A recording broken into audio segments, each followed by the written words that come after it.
Hi friends, இன்றைக்கி நம்ம சேனலில் சூப்பரான வாழை இலை கட்டுச்சோறு பார்க்க போகிறோம். அதுக்கு முன்னாடி நம்ம பிரியமான தோழி சேனலை சப்ஸ்கிரைப் பண்ணாதவங்க மறக்காமல் பண்ணிவிடுங்க. ஸோ இப்போ வெங்காயத்தை நீலவாக்கில் வெட்டி வச்சுருக்கோம்.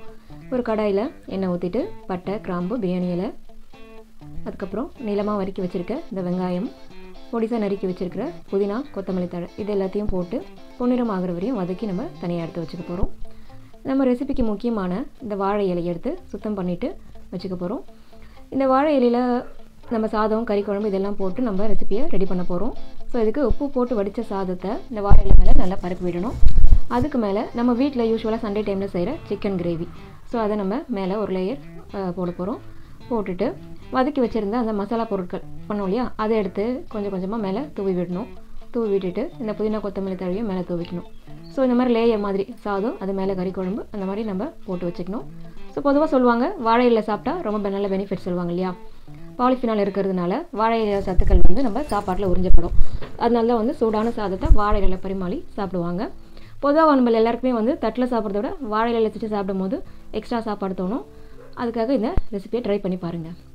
ஸோ எல்லாம் முடித்த பிறகு ஃபைனலாக ஒரு 2 ஸ்பூன் நெய் எடுத்து மேலே விட்டுட்டு நல்லா இந்த வாழை இலையை ஃபோல்ட் பண்ண போகிறோம். நல்லா மடிச்சுக்கோங்க, பிரியாத அளவுக்கு நல்லா டைட்டாக மடிச்சுட்டு இந்த வாழை நார் இருக்கும் இல்லையா, அதை வச்சே நம்ம கட்டிடலாம். ஸோ பிரியாமல் இருக்கணும். இந்த வாழை இலையை நல்லா மடித்து சூடேற்றி நம்ம சாப்பிட போகிறோம். அப்படி சாப்பிடும்போது அந்த வாழையில் இருக்கிற சத்துக்கள் அந்த சாதத்தில் இறங்கியிருக்கும். ஸோ நான் இப்போ அடுப்பில் ஒரு சட்டி வச்சுட்டு அந்த சட்டி சூடானதும் கொஞ்சமாக தண்ணி தெளித்து விட்டுட்டு அதுக்குள்ளே ரெண்டு சின்ன வாழை இலைங்களை வைக்க போகிறேன். இந்த மாதிரி வச்சு நம்ம அந்த கட்டுச்சோறை வைக்கும் போது டேரெக்டாக தீ பிடிக்காமல் இருக்கும். ஸோ கருகாமல் இருக்கும் இலை. நம்ம அடியில் இருக்கிற இலை மட்டும் கருகி இந்த நம்ம கட்டுச்சோறு சூடு ஏறி இருக்கும். இந்த மாதிரி வச்சுட்டு கொஞ்சம் நேரம் மூடி போட்டு விட்டுட்டு கொஞ்சம் நேரம் கழித்து நம்ம திறந்து பார்ப்போம். ரொம்ப நேரம் கருக விடக்கூடாது, கொஞ்சம் நேரம் சூடு ஏறினாலே போதும்.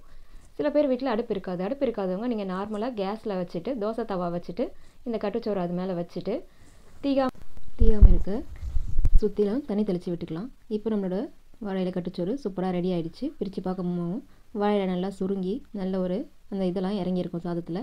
பார்ப்போம், சூப்பராக ரெடி ஆகிடுச்சு. நம்மளோட அந்த குழம்பு சாதம்லாம் நல்லா மிக்ஸ் ஆகிட்டு சூப்பராக இருக்குது. நம்ம இந்த மசாலா பொருட்கள் போட்டிருக்கிறதுனால நீங்கள் சாப்பிடும்போது நல்ல ஒரு பிரியாணி டேஸ்ட் கொடுக்கும். கண்டிப்பாக நீங்கள் சண்டே டைமில் இந்த மாதிரி ட்ரை பண்ணி பாருங்கள். இதுக்கு நான் சைடிஷாக சிக்கன் 65 பண்ணியிருக்கேன். உங்களுக்கு பிரியமானது எந்த மாதிரியோ அந்த மாதிரி நீங்கள் ட்ரை பண்ணி சாப்பிடுங்க. மறக்காமல் செஞ்சுட்டு கமெண்ட்ஸில் எப்படி இருக்குன்னு சொல்லுங்கள். Thanks for